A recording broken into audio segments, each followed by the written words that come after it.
one of the things that fascinated Nostradamus was he had a 13-sign zodiac.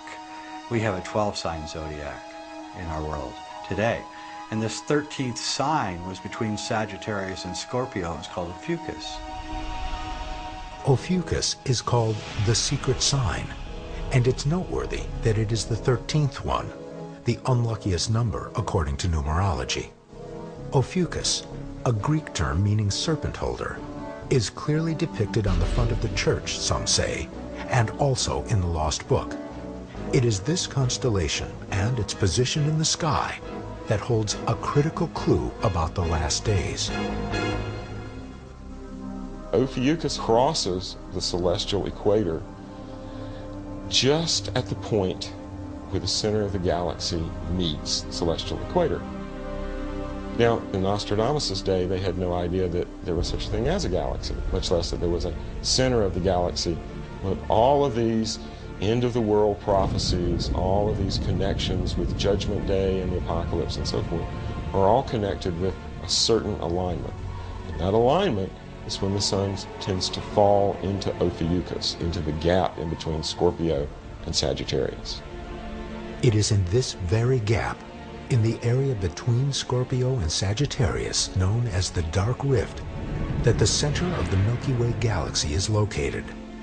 The great alignment will occur when the sun rises in perfect alignment with the center of the galaxy.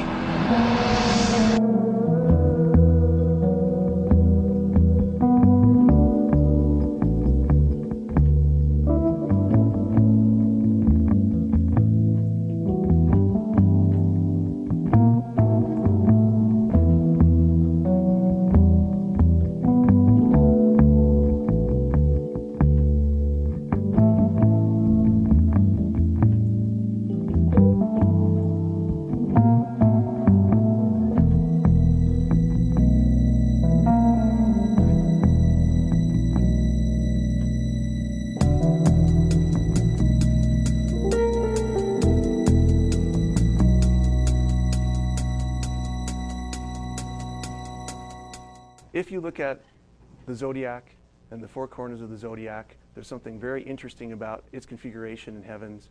This is the Milky Way. It crosses two places only on the ecliptic, here and here. And you'll notice that it's right next to the eagle. In fact, it's a very important place because this, the Milky Way, actually does in fact appear like a serpent. This is its mouth, its eye, and the tail is going into its mouth. And the eagle appears right over its head. This is galactic central point. We're looking at the galaxy that we're in at a very shallow angle, on edge. And this is where the center of the galaxy is. And this always is there on this ecliptic point. It doesn't move along here, neither does this side. It's always fixed here. The only thing that moves is our perspective as we move through here when we look at the sun. We're just going around the sun, and we're sighting the sun through the zodiac through every year. And this is basically where the eagle would appear, crossed by the galaxy in two places. Then it becomes very significant then if we actually sight it during one of the cardinal points of our year, say an equinox or a solstice.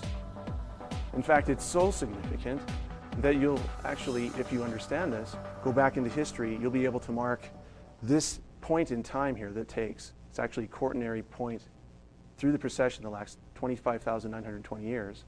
Divide it in four places, it'll actually equal 6,480 years. You'll find that if you go back from now, 6,480 years, you're ending up in the place where historians peg civilization actually has, having been born, almost out of nothing. Go back another 6,480 years, you'll end up in every time with a configuration that looks like this.